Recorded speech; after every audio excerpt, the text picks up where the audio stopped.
1950년 8월 낙동강 칠곡에서 국가의 운명을 건 혈전이 펼쳐졌다.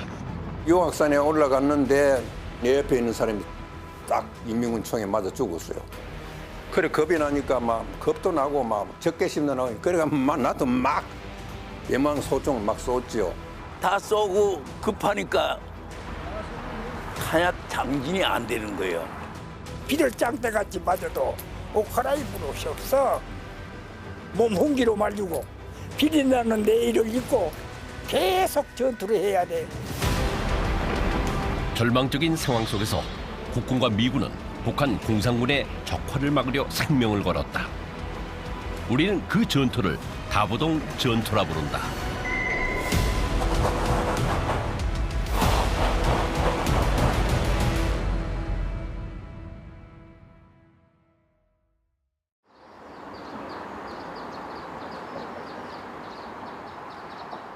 올해 92살의 이동철옹은 1950년 8월 17살의 나이로 자원 입대해 기영북 칠곡의 다부동 전투 수암산 고지전에 참전했다. 해만소총 8발을 쏘고 나면 다시 한 번 8발을 장전하는데 불과 1, 2초면 충분하지만 그 몇 초가 그래도 길게 느껴지는 이는 처음이다. 저기 앞에 나타나 있으니 연발로 사격을 해야 하기 때문이었다. 중대원 80명과 대대원 320명이 대부분 전사했는데도 천원으로 생존한 그는 전쟁이 끝난 후 지난 기억을 떠올리며 꼼꼼히 전투 일지를 기록했다. 무엇보다도 워낙 뼈에 사무치도록 고생을 많이 했기 때문에 그 기억이 없어질 수가 없었어요. 무엇을 했다, 어디서 어떤 전투를 했다는 그런 것이 해마다 기억이 자꾸 새로워져요. 이동철옹이 전투를 치룬 다부동은 6.25 전쟁 최대 격전지로서 아군 만여 명, 북한군 2만 4천여 명이 죽거나 다친 곳이다. 국군과 미군이 온몸으로 지켜낸 전장이었다. 8월 13일부터 열흘간 벌어진 그 전투를 낙동강 전선의 전투에서 떼내 다부동 전투라 부르는 이유다. 1950년 6월 25일 소련의 원조를 받아 남침을 개시한 북한군은 사흘 만에 서울을 함락하고 빠른 속도로 남하해 7월 하순에는 기영상도 일부를 제외하고는 모두 소나기에 넣었다. 적화가 코앞에 다가온 상황이었다. 7월 20일 김일성은 북한군 사령부가 있던 충북 수안보로 내려와 8월 15일까지는 반드시 부산을 점령하라고 명령했다. 적은 외관, 다부동, 대구 축선에서 제3, 13, 15사단 등 3개 사단을 투입했다. 아군은 국군 제1사단과 미 제1기병사단이 배치돼 이들의 진격을 막았다. 국군 1사단 같은 경우는 병력이 8,100명 정도였습니다. 근데 여기에 대해서 북한군은 3개 사단을 집중을 했는데 흥미로운 부분은 북한군 이 3개 사단이 모두 완편되지 않았다는 겁니다. 북한군 3사단 같은 경우는 약 6,000명 정도, 13사단 같은 경우는 9,000명 정도, 그리고 15사단 같은 경우는 그들이 원래 편제가 12,000명이니까 거의 한 42% 정도 됐던 5,000명 정도로 병력이 축소되어 있었던 겁니다. 화력은 더욱 차이를 보였다. 적은 야포, 대전차포 등 중화기들을 두루 갖추고 있었다. 특히 아군에게는 없는 전차를 40대나 투입했다. 아군의 화력은 초라했다. 나는 그때 중사라 있었으니까 갈빙인데 신병들의 예무왕이고 또 15세, 16세 젊은 아들이 있어요. 그 훈련도 받지도 안 하고 온 아들은 장총. 기관총도 없었어요. 참 박격포도 없었어요. 7월 1일 일본에 주둔하던 워커 사령관의 미 제8군이 스미스 부대를 시작으로 옮겨오고 7월 7일 유엔군이 결성돼 참전하면서 아군의 전력은 향상된다. 국군도 미군의 지원으로 화력을 갖추기 시작했다. 8월 3일에서 4일 동안에 그 인동초등학교에서 임시로 설치되어 있었던 미군의 추진 보급소에서 우리가 무기나 개인 장구류를 지급을 받게 되는데, 이때 우리가 57mm 대전차포를 18문, 국군 최초로 T-34 전차를 파괴할 수 있는 3.5인치 로켓포 6문을 지급받게 됩니다. 8월 1일 마산에서 상주 영덕에 이르는 낙동강 방어선 X선이 구축됨에 따라 백선엽 장군이 이끄는 국군 제1사단은 8월 2일 낙동리에서 낙동강을 도하해 낙정리 쪽으로 진지를 구축하고 세계연대를 낙동강 전선에 배치했다. 제11, 12, 15연대였다. 한편 북한군 세계사단이 강 맞은편 상주와 선산에 집결해 낙동강을 건널 준비를 하고 있었다. 8월 6일자 1일 전황보고에서 미군은 북한군의 도하 시도가 이미 본격화됐음을 미 국방부에 보고했다. 대대급 병력이 송주 동남쪽 5km 지점으로 병력을 이동시키고 있으며 적 전차 넉 대가 강변에 모습을 드러냈다는 정황도 보고했다. 적은 8월 4일 미명을 기해 낙동리 나루토에서 도하를 시도했다. 낙정리를 지키고 있던 김정건 중령의 제12연대가 제17 야전 포병대대와 합동으로 적과 교전을 펼쳤다. 미군에게서 인수한 57mm 대전차포가 불을 뿜으면서 낙동강은 적군의 피로 물들었다. 국군이 낙동강 전선에서 거둔 첫 승리여서 장병들의 기쁨은 컸다. 북한군의 도하 시도는 낙동리에서 외관 북쪽에 이르기까지 42km 구간에 걸쳐 여러 차례 계속됐으나 국군의 박격포 공격과 미 제77 포병대대의 대전차포 포격이 가해지면서 번번이 실패로 돌아갔다. 북한군 3사단과 15사단은 병력의 절반가량을 잃어 물러나 재편성을 기다려야 했다. 8월 3일 유엔군은 외관교를 폭파했다. 외관읍과 칠곡군 양목마을을 잇는 다리를 끊어 적의 남하를 저지하려 했다. 낙동강은 강폭이 넓고 수심이 깊어 다리 없이는 도하가 어렵다는 점을 활용하기 위함이었다. 미 제1기병사단은 주민들에게 소개령을 내린 후 저녁 8시 반 469m 길이의 철교 두 번째 기형가를 화약으로 폭파했다.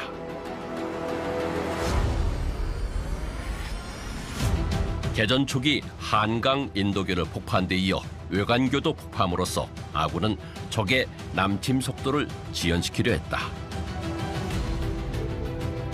8월 12일 북한군이 수중가도를 설치해 전차 15대를 앞세워 도하하면서 상황은 달라졌다. 제1사단 15연대 1대대는 낙동강가에 홀을 파고 일주일 이상 방어하다 적의 전차가 포를 쏘며 공격해오자 견디지 못하고 외관 300고지 자고산 쪽으로 후퇴했다. 소련제 T-34 전차의 위력은 가공스러웠다. 전차가 밤중에는 40리까지 들려요. 전차 소리가. 그 전차 소리만 나면 도망가는 거예요. 도망갈 수밖에 없는 거지. 뭉개버리니까. 그리고 유산탄이라고 이 포를 쏘면 이것이 탁 퍼져요. 엽청마을 모양으로. 그래 겁난 거에 비오듯이 오니까.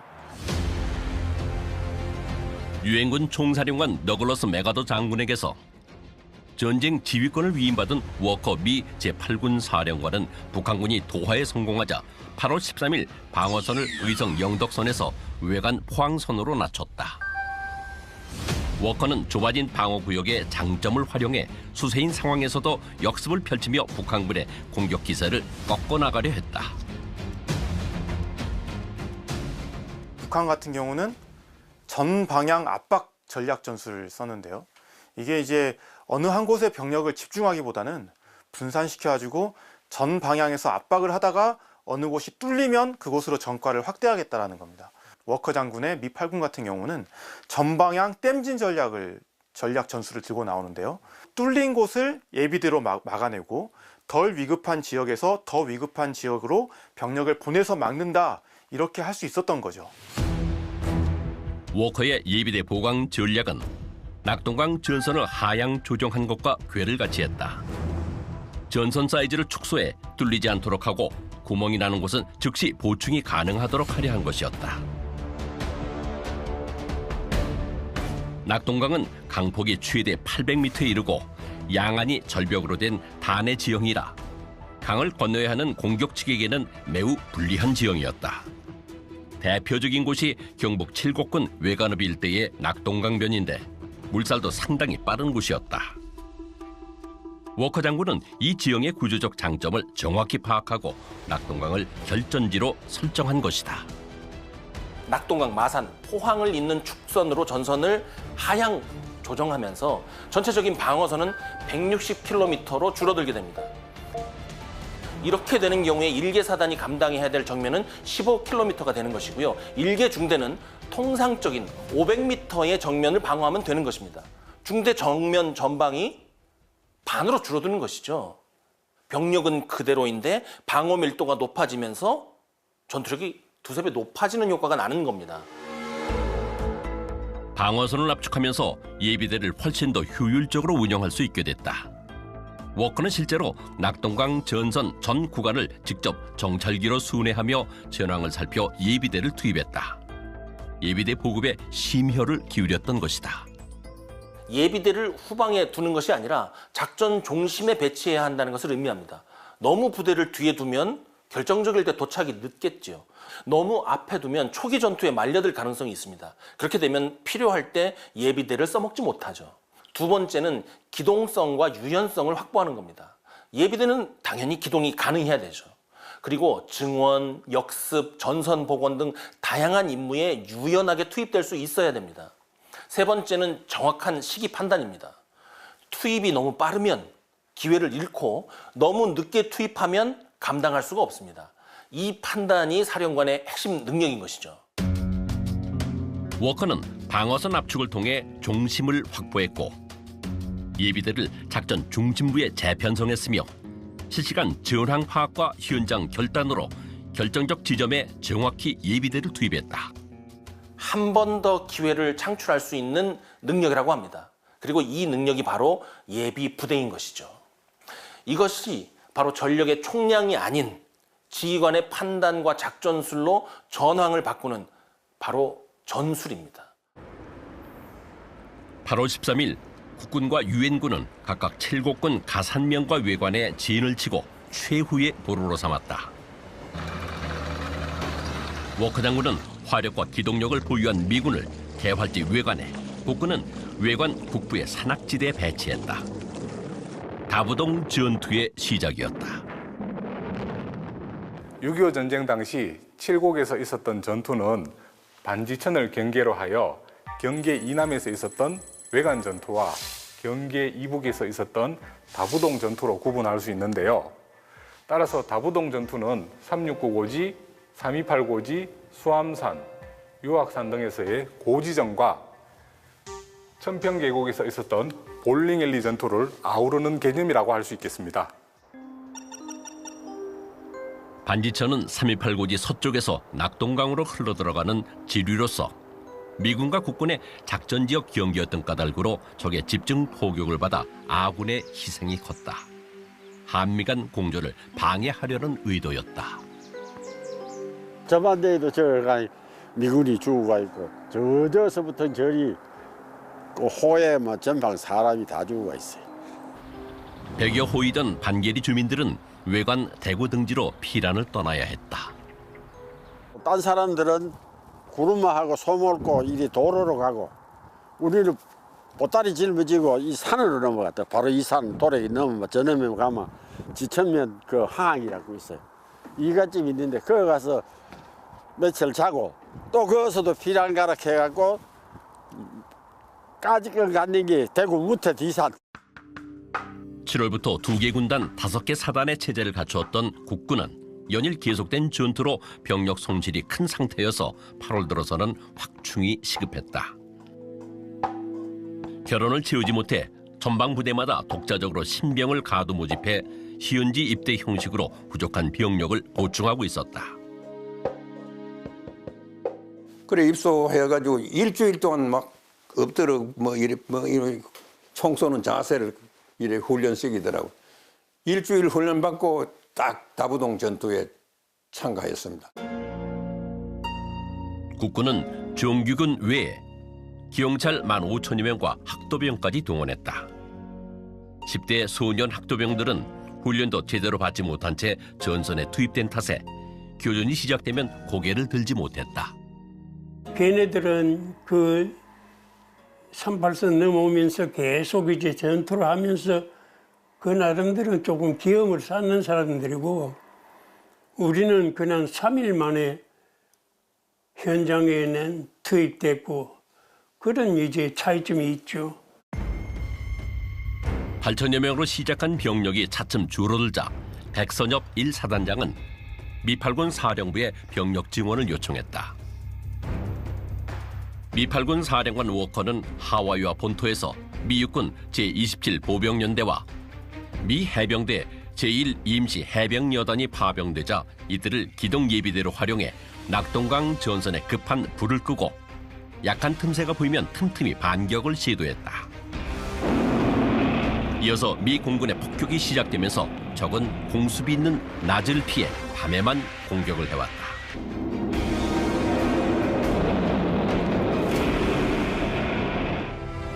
미군은 8월 10일자 전황보고에서 북한군이 큰 손실을 감수하면서도 9일과 10일 이틀에 걸쳐 야간 총 공세를 펴 낙동강에 인접한 고지들을 장악하려 했다고 보고했다.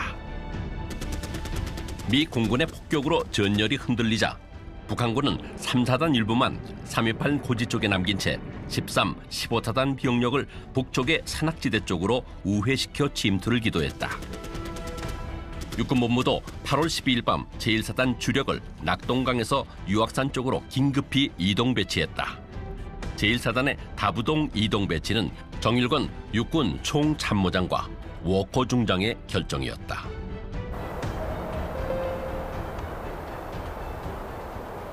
유학산이라는 고지입니다. 높이가 839m인데요. 앞에서 보이는 이제 902m의 가삼과 함께 이 주변에서는 고지가 가장 높은 곳입니다. 특히 북한군은 낙동강을 도하하고 이 유악산을 빼앗아야만 여기에서 이제 대구 쪽으로 포탄을 공격해서 대구를 함락시킬 수가 있었습니다. 지금 이제 우리가 839 고지 정상에 와 있는데 12연대 1대대가 전투를 했던 곳이 되겠습니다. 위에서 밑으로 이제 쭉 다 많은 고지들, 능선들이 다 내려다 보입니다. 그렇기 때문에 우리 국군이 전투하기에 유리한, 또 북한이 여기를 점령한다면 또 반대로 우리 아군이 있는 또 대구, 그다음에 부산까지 가는 그 진경로를 북한이 확보할 수 있는 그러한 중요한 전략적 요충지가 되겠습니다. 유학산 주봉인 839 고지와 동쪽의 제2봉 837 고지가 유학산 전투의 주 전장이었다. 그런데 문제는 우리가 X선에서 Y선으로 내려올 때 먼저 우리가 여기에 병력을 배치했어야 되는데 북한군이 이곳을 먼저 점령을 해버렸다는 데 있었습니다. 양측 모두에게 요충지였던 까닭에 유학산 고지에서는 8월 13일부터 23일까지 치열한 고지전이 전개됐다. 고지를 선점한 적은 위에서 국군 제1사단은 아래에서 싸워야 하는 상황이 계속됐다. 양측의 실제 투입 병력을 분석하면 국군은 약 3,000명, 북한군은 6,000명이었습니다. 북한군이 1.7배 전투력이 우세합니다. 병력, 화력, 기동력, 지휘 통제, 지형 등 5가지 항목에 적합한 가중치를 부여해서 당시의 실제 전투의 조건까지 반영한 보정 전투력을 생각해 볼 수 있습니다. 그러면 북한군이 최대 2.2배 이상 우세했던 것으로 점쳐집니다. 제1사단은 매일 평균 600여 명씩의 병력 손실이 발생하자 신병과 학도병으로 보충해 나갔다.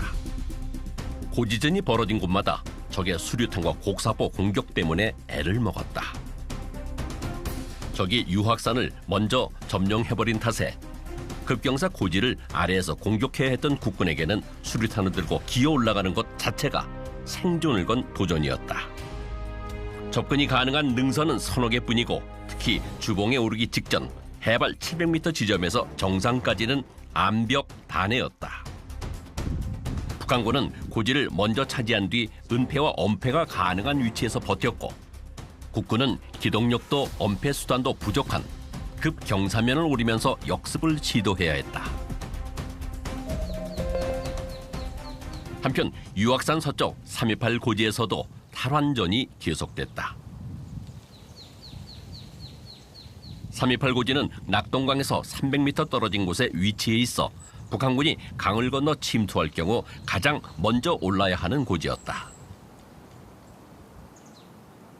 여기에 올라보면 주변이 한눈에 내려다 보입니다. 이곳에서 갈 수 있는 가장 중요한 전술적인 요충지가 있다면 외관일 것입니다.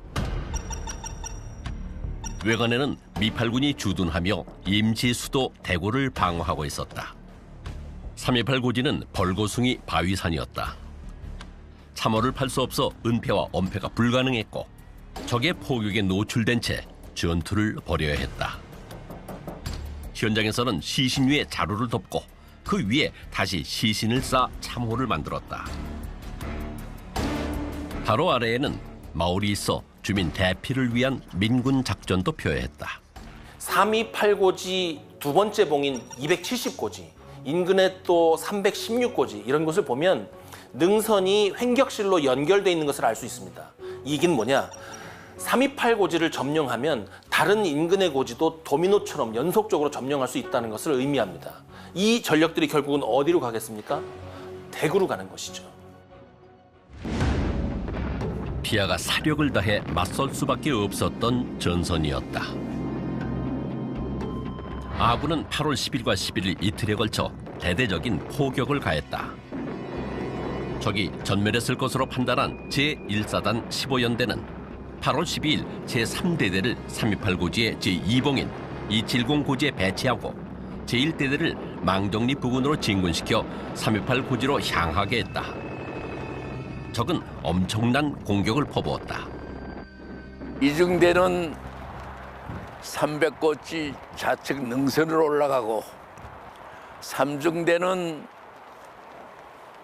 이제 넘밭으로 해서 이제 300고지로 이제 진격을 하는데 다 죽었다는 인민군이 갑자기 비오듯이 기관총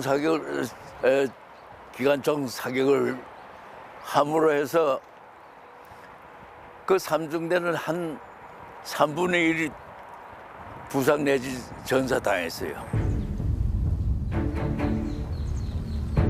13일부터 14일 새벽까지 328 고지는 비에 젖고 있었다.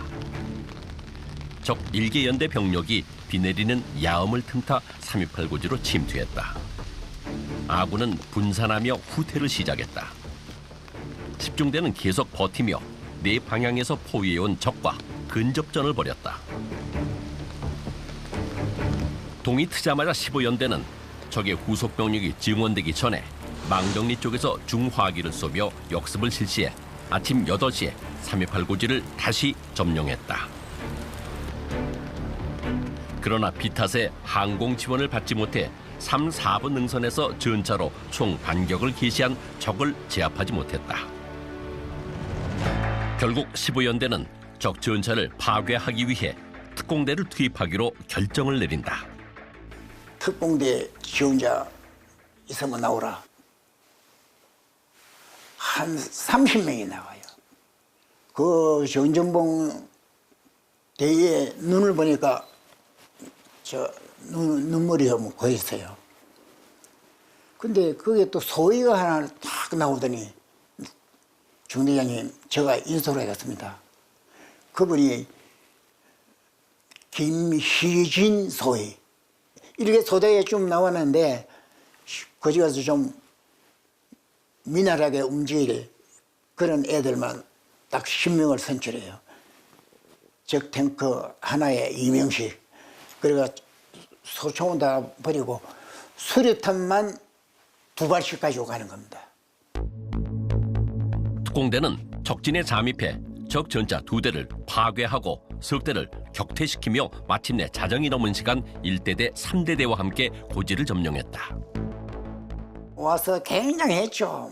막 고지에 부상자도 하나 없어요. 10명 중에. 그래 와서 부덩켜안고 막 중대장인 사병도 부덩켜안고 굴로 이렇게 했어요. 특공대 신화를 나온 정전봉 대위는 다부동에 묻히고 싶다고 유언했다. 다부동 전적기념관 옆에 마련된 산수의 묘비에는 당시 전사 편찬위원회가 쓴 아킬레스건 정전봉이라는 문구가 새겨져 있어 고지를 지켜낸 정전봉 대위의 투쟁을 상기시켜준다.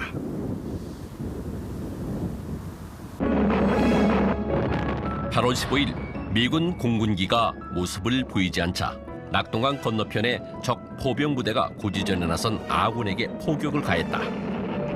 이 포격으로 제1중대장 신윤조 중위 등 많은 병사들이 숨졌다. 이 전투에서 제1대대는 모두 200여 명의 손실을 입었고 제3대대는 병력 절반을 잃었다. 나무라고 하나가 있었는데 나무 잎사귀는 하나도 없고 이 창자 같은 거, 이 뭐 모자 같은 거 이런 거 막 걸려 있고 그래서 8월 15일 밤 제1대대는 접근해온 적을 수류탄과 박격포로 공격한 데 이어 백병전을 펼쳤으나 적의 공세에 밀려 밤 11시쯤 다시 망정리 쪽으로 후퇴해야 했다. 3.28 고지전에는 행정요원들도 남김없이 차출됐다. 중대장과 소대장이 현재 인원도 파악하지 못할 만큼 난전이 이어졌다. 국군 1사단의 병력 손실이 가장 컸던 전투였다. 혈전을 치른 후 제1대대는 재편성에 나섰으나 전날 대대에 도착한 신병을 훈련시킬 시간이 없었다.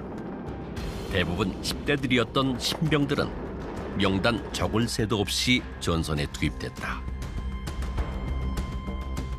이중사님, 저 좀 여기서 자겠습니다. 나중 후퇴하면 좀 깨워서 가주십시오. 이래요.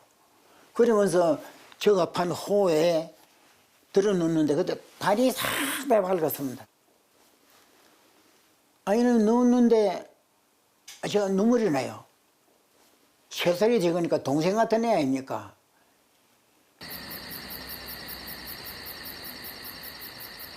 와이선의 보루 3.28 고지를 지키기 위해 워커의 요청을 받은 유엔군 사령관 메가더의 결정으로 8월 16일부터 미 극동 사령부 소속 B-29 폭격기의 융단 폭격이 개시됐다.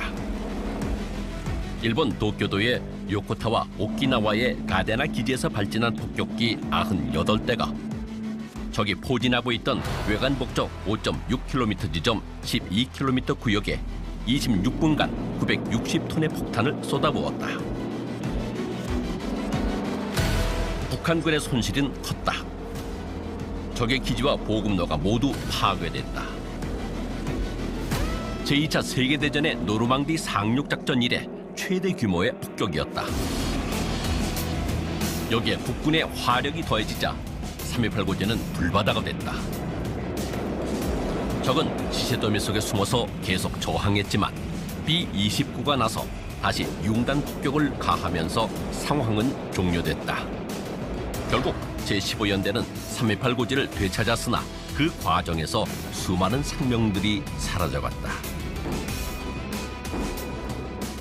그때는 저 산이 3.28 고지인지 그걸 몰랐습니다. 몰랐는데 어릴 때 저 산에 비 오는 날 쳐다보면은 불빛이 왔다 갔다 하는 걸 봤습니다. 그거를 어른들한테 물으니까 인뿔이라고. 지금은 70대가 된 이곳 마을 소년들은 1950, 60년대에 군인들의 유골과 유품을 예사로 복원했다. 수많은 주검들이 땅속에 묻혀 있었던 까닭이었다. 끌개로 끌면은 이제 탄피들이 많이 나왔어요. 그거 이제 여사 먹는다고. 그 탄피 모아가지고 여사 먹고 보면 방공호 안에 워커가 이 종아리까지 잘려진 그 있고 뭐 뼈는 말할 수 없이 많을 거예요.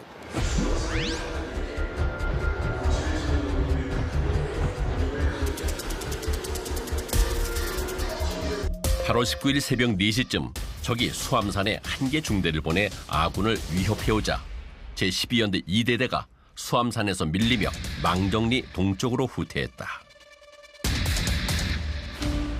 수암산 전투는 지금 현재 숫대미산이라고도 불리는 지역입니다. 여기는 국군 제1사단 12연대 2대대가 최초에 점령을 했었는데 북한군이 이 전 전투에서 369고지를 점령한 상태에서 요 능선이 이제 연결되게 되는데 요 능선을 따라서 이 수암산을 점령하고자 했습니다. 이 수암산을 점령하고 나면은 또 이 뒤로는 어떤 방어선이 없습니다. 그래서 북한군이 쉽게 대구 방면으로 진출할 수 있는 그러한 위기상을 맞게 될 수 있었는데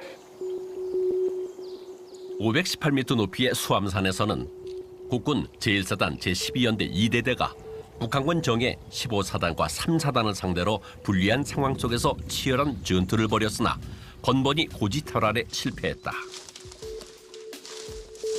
분대장이 선두에서 목표를 향해 한 발 한 발 조심스럽게 공격해 올라갔다. 8분 은순쯤에 이르자 적이 따발총과 장총에서 발포하는 소리가 연속해서 나더니 우리 옆에 수류탄이 터지기 시작했다. 우리들도 은폐물을 이용해 은사를 시작했다. 한참 사격을 하고 있는데 옆에 있던 친구가 후퇴라는 말을 남기고 산 아래 쪽으로 뛰어가는 것이다. 나도 혼자 있을 수 없어 산 아래로 뛰었다. 이날따라 미 공군기의 출격이 늦어져 오후 4시가 돼서야 폭격이 이루어졌다. 반격을 감행한 12연대는 저녁 7시쯤 목표를 탈환했다. 분대장은 대원들의 위치를 정해주면서 적이 다시 공격해 올 줄 모르니 정신 똑바로 차려라, 감시하라 하면서 일일이 주의를 환기했다. 어둠 속에서 꼼짝 않고 있으려니 모기가 떼지어 달라부터 여간 성가신 게 아니었다. 그것도 잠시 곧 수많은 적의 역습을 받아 산 아래로 후퇴하고 말았다. 며칠 동안 수차례 공격, 돌격, 후퇴를 거듭하면서 피하간의 사상자가 늘어났다. 다부동 전투는 국군만의 전쟁이 아니었다. 인근 주민들도 팔을 걷어붙이고 나섰다. 주민들은 식량과 식수, 탄약 등을 지게에 메고 고지로 날랐다. 이들은 지게부대로 불렸다. 한 짐씩 지고 그 가파른 경사 각도 20-30도 되는 산으로 오르내리고 통신용 전선을 지고 오는 사람, 박격포탄을 지고 오는 사람, 많은 사람들이 병사들의 몫을 대신해서 전투의 일부를 감당하고 있는 것이다. 지게부대가 오르내렸던 산길은 전쟁 후 애도의 길이 됐다. 지게부대는 대부분 30-40대 주민들이었지만 피란을 가지 못했던 노인과 아낙네, 소년들도 동참했다. 부산으로 피란 가던 중 며칠을 굶다시피 하다가 탄약을 나르면 밥을 준다는 말을 듣고 조금의 망설임도 없이 자원한 7살 소년도 있었다. 지게부대는 아이에게도 일을 맡겨야 했을 만큼 일손이 부족했다. 지금은 여기가 풍경이 많이 바뀌었지만 그 당시에는 여기가 망정국민학교였고 노부단 본부였습니다. 여기서 제가 참 밥을 얻어먹고 주먹밥을 받아가지고 총알을 메고 저 산을 올라갔습니다. 그땐 저 산이 엄청 높아 보였는데 지금 와보니까 별로 그 높은 줄을 모르겠습니다. 민둥산은 그새 울창한 숲으로 비워내 그 옛날의 모습을 찾기 어려워졌지만 섬찟했던 기억은 잊을 수 없을 만큼 강렬하게 남아있다. 뒤에 아줌마는 밥을 메고 할머니도 밥을 이고 또 그 할아버지들은 또 총알을 메고 또 우리 친구들도 며칠 총알을 메고 이래 올라가는데 이 극병사에서 굉장히 힘들었는데 시체가 막 내려 떨어지는 겁니다. 그때 나무가 한 폭이 없었으니까 그냥 그대로 내려 떨어지는 겁니다. 제가 그걸 피하지 못하고 그 시체를 밟게 됐습니다. 그래 할아버지한테 되게 혼났죠. 올반도 얻어맞고. 소녀는 두 동생과 함께 먹을 주먹밥을 얻기 위해 죽음을 무릅쓰고 한 달 동안 고지를 오르내렸다. 올라왔는데 지금 제가 살아 있습니다. 총알을 메고 328 고지에 갔다가 주고 내려오면 밥을 막 고모로 주는 거예요. 와, 그 꿀맛이 그 꿀맛도 거의 비할 수가 없는 거예요. 어느 날 친구 둘이 안 오는 거예요. 아저씨, 우리 친구 오늘 왜 안 왔어요? 근데 목이 메가지고 그 아저씨 말씀이 그래 어제 총 맞아 죽었어. 아 이건 아니다. 밥 중요하지만 내가 목숨은 살아야 될 거 아이가. 그게 이제 포기를 한 거예요. 아침이 됐는데 그 현장에 또 가는 거예요. 그 밥의 유혹에 못 이겨서.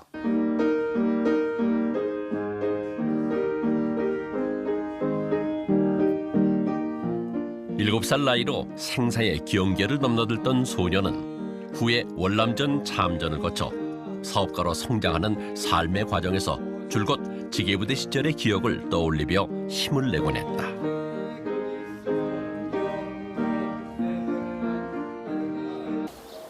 망정리 마을 주민들은 가까운 328 고지서부터 유악산 고지까지 지게로 보급품을 실어 날랐다. 지게부대에 보급이 없으면 아군은 전투를 못할 상황이었다. 유엔군은 후에 지게부대를 한국 노무단으로 발족시켜 보급품과 군수물자 수송, 전선 철조망 설치, 참호구축 등의 일을 맡겼다. 노무원들은 계급장도 기록도 없이 국가를 위해 헌신했다. 12연대는 수암산을 탈환하기 위해 사력을 다했으나 계속 실패하며 1사단 내에서 가장 큰 인명 손실을 입었다. 8월 15일부터 매일 낮에는 아군이 공격하고 밤에는 적이 공격하는 상황이 계속되자 대대 전투력은 감소돼 갔다. 왼편의 328 고지에서 격전이 벌어져 일진일퇴를 거듭하면서 보급 사정도 악화됐다. 적이 328 고지를 점령하고 있는 동안 망정리로부터 수암산에 이르는 보급로가 끊겨 이 대대는 극심한 식량난과 탄약 부족을 겪게 됐다. 낙동강 건너편에서 발사되는 적 포탄이 수암산 능선에 떨어지면서 보급을 돕던 주민들의 피해도 컸다. 매일 50~60명씩 희생됐다. 많은 희생에도 불구하고 다부동을 방어하던 국군 1사단에게 수암산 고지는 꼭 탈환해야만 하는 중요한 곳이었으나 좀처럼 탈환하기 어려웠다. 어떻게든 이걸 뺏어야 된다는 그런 압박감 때문에 무리한 공격을 계속하게 됩니다. 그러면서 전투력 손실이 가속화됐고요. 8월 25일 같은 경우는 연대가 특공대를 조직해요. 그래서 특공대가 수암산 탈환을 위해 공격을 하는데 안타깝게도 대부분 전사하거나 부상을 당하면서 실패를 하게 됩니다. 아군과 적군이 처한 지형의 구조 차이가 전투에 큰 영향을 미친 것이다. 그 물리적 환경이 전술과 병력 수에 앞서 전투의 승패를 결정했다.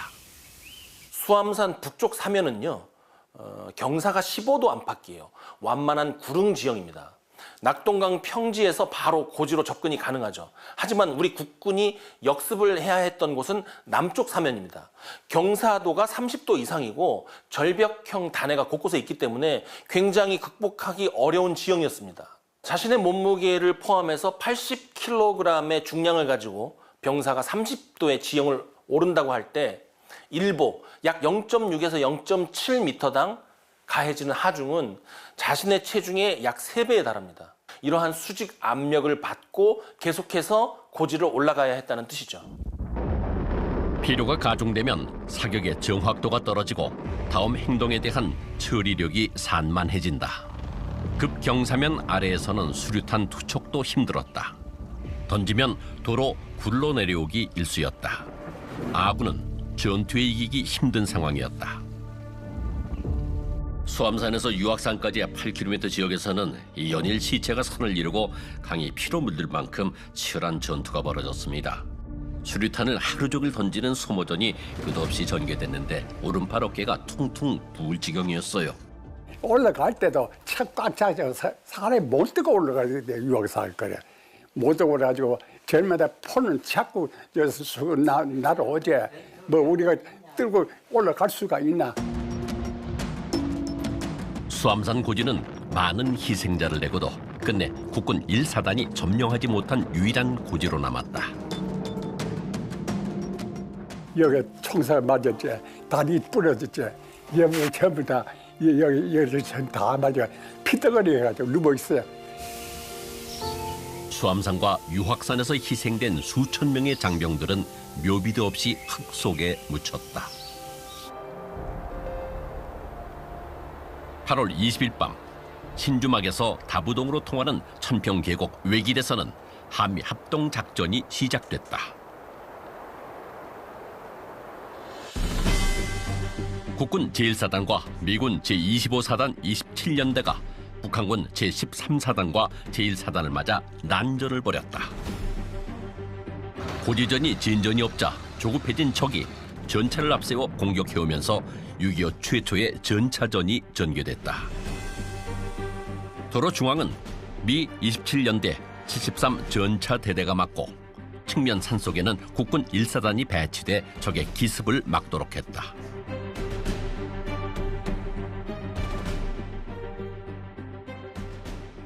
북한군은 어떻게든 이 다부동 일대를 뚫어내야 되는 상황이었기 때문에 때34 14대가 보병과 함께 이 지역을 내려오게 되는데 이때 미 27년대가 이곳을 지켜내게 됩니다.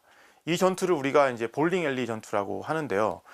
결국 이 전투에서 미군이 북한군을 막아냄으로써 다부동 전투의 전선의 균열을 우리가 막을 수 있었다라고 평가를 하고 싶고요. 이곳이 뚫리면 다부동 방어선은 의미가 없었다. 다부동이 뚫리면 바로 대구였다. 이 천평계곡 전투는 다부동 전투뿐 아니라 6.25 전쟁의 승패를 가름한 사실상의 결정전이었다. 천평계곡은 남북으로 4km, 좌우 양면 표고는 300m에서 500m였고 25번 도로와 5번 도로가 신주막에서 합쳐져 내려오는 Y자형 지형이었다. 지금 북쪽에 신주막인데요. 저쪽에 북한군 13사단이 가장 많은 전차를 증원받아가지고 이쪽 남쪽의 다부동을 돌파해 대구까지 빠르게 내려가려고 했습니다. 국군이 이 좌우에 지금 배치돼가지고 미 27년대의 특후방을 방어해주는 그런 임무를 수행합니다.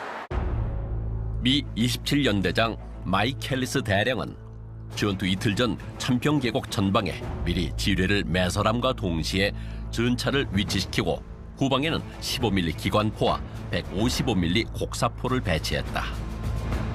양측의 포탄들이 밤하늘을 가로질렀다. 미군은 5시간 동안 4천여 발의 포를 집중 발사했다. 계곡은 굉음으로 뒤덮이고 포탄은 볼링공처럼 날아갔다. 다부동 전투 중 볼링 앨리 전투만큼 가슴 졸이는 전투는 없었다.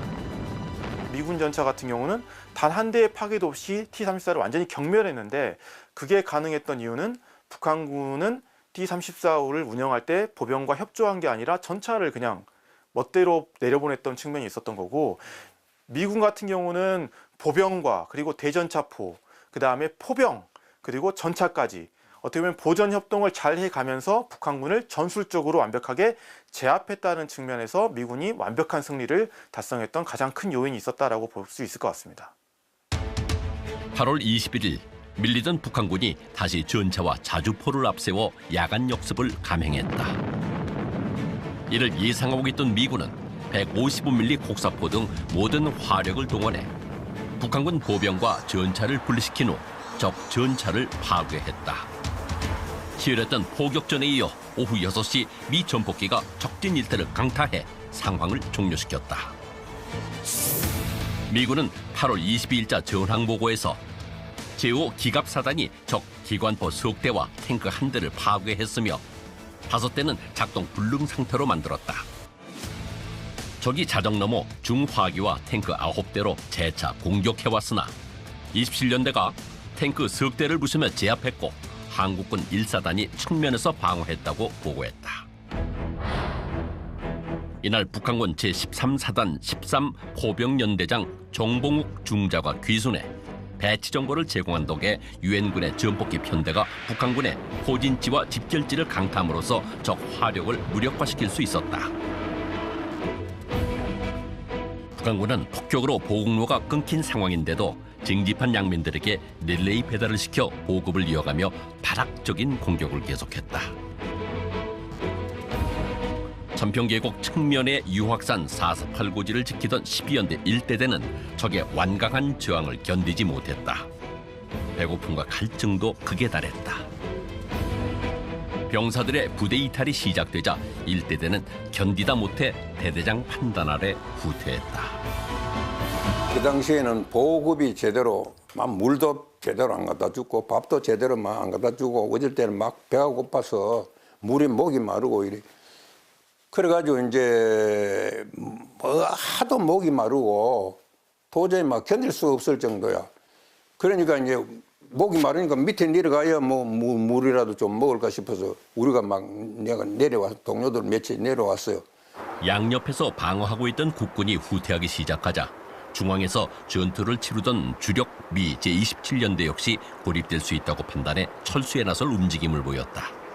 좌우 양측 능선을 점령하고 있던 국군 부대들이 북한군의 공격의 압력으로 밀리기 시작하니까 그 밀리는 것 때문에 미군 입장에서는 거기가 밀려가지고 우리 좌우 측방이 노출되면 위험하다라는 생각을 했고 그거에 대한 불만을 25사단 27연대장인 마이켈리스 대령이 상부에 그 불만을 토로했었습니다. 다부동 전투 최대의 위기 상황이었다. 백선엽 1사단장이 곧장 전투 현장으로 달려갔다. 우리 집 백선엽 사단장이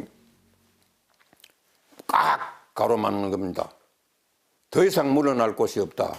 여기 물러나면 우리 대한민국의 존재 가치가 없어진다. 이 양반이 내가 만약에 후퇴를 하면은 내 가슴 속에 막 총을 쏘라 이랬냐. 사단장의 연설에 고무된 장병들은 사단장의 지휘 아래 448 고지를 향해 역습을 감행해 30분 만에 고지를 재탈환했다. 이를 지켜보던 미 27연대장 마이켈리스 대령은 감탄을 연발하며 찬사를 아끼지 않았다. 8월 21일 12연대 1대대장 한순하 소령은 유확산 탈환 결사대를 짰다. 정면을 피해 유확산 790 고지로 우회하며 이틀에 걸쳐 허를 찌르는 기습을 펼친 끝에 8월 23일 새벽 2시 드디어 유확산 837 고지를 완전히 점령하는 데 성공했다. 칠국 출신 1소대장 이준희 소위가 고향을 되찾겠다며 선두에 서서 지휘한 덕이 컸다. 천여 명의 병력을 잃으면서 9번이나 탈환전을 편 끝에 12연대가 일궈낸 값진 승리였다. 이날 유확산 남쪽 9km 지점 동명초등학교에 위치한 국군 제1사단 사령부에는 한미군 수뇌부가 대거 방문해 1사단의 용전을 치하했다. 좌측의 3대대도 이날 오전 6시쯤 유확산 주봉을 탈환했다. 적진지에는 막대기 수류탄 50여 발이 쌓여 있었다. 12연대 1대대 2중대장과 3대대장은 837 고지와 839 고지 중간 지점에서 기쁨의 악수를 나눴다. 이로써 제1대대와 3대대는 유확산 전체를 완전히 장악했다.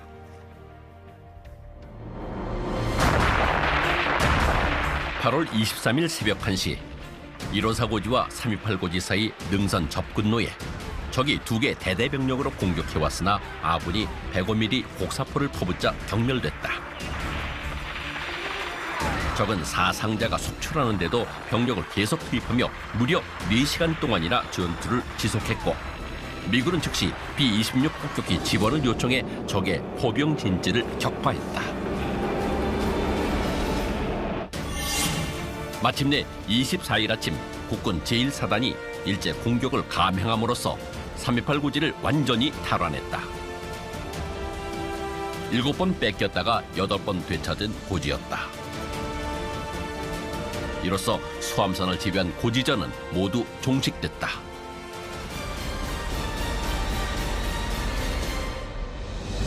(3.28) 고지와 유확산 고지를 뺏기면서 북한군은 딜레마에 빠졌다.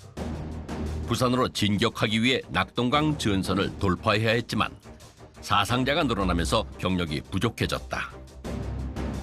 상륙작전에 대비해 경인지구에 배치했던 병력까지 다부동 전선으로 불러들였지만 전세를 뒤집기는 힘들었다.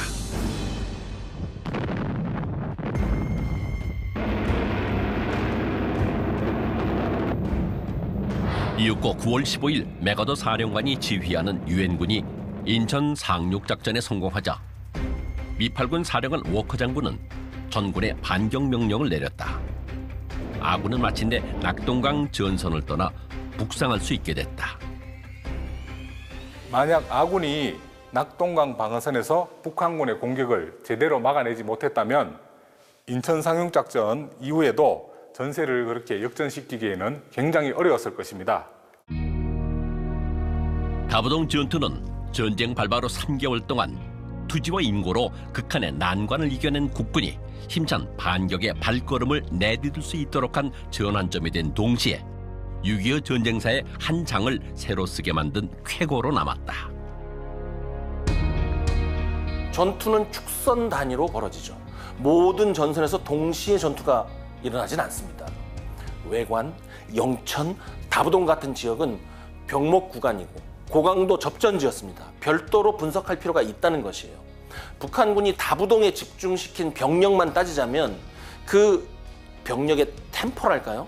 기습의 효과 이런 것을 감안했을 때 실질적인 전투력의 우세는 3.5대 1, 북한군이 훨씬 앞서 있었습니다. 그런데 우리가 결과적으로 알고 있죠? 대구는 함락되지 않았습니다. 아까 말씀드렸던 지형의 효과, 전술적인 방어의 조건 등이 여기에 개입되어 있기 때문입니다. 바로 이것이 낙동강 전선, 다부동 전투 승리의 비밀입니다. 다부동 전투의 승리 요인은 낙동강에 배수진을 치고 방어선을 축소해 버틴 워커 장군의 전략 전술과 고지전을 맡은 국군 1사단의 사수 의지가 만들어낸 합작품이었다. 우리는 여기서 자유세계를 지켜냈다라고 쓰여진 다부동 석배 앞에 서면 피를 흘리며 조국을 지킨 선열들의 희생과 자유평화의 소중함을 되새기게 된다. 또다시 다부동 전투가 재현되지 않도록 늘 경계하고 대비해야 함을, 그리고 스스로 지키려 들지 않으면 아무도 지켜주지 않는다는 교훈을 잊지 말아야 한다고 다부동은 이야기한다.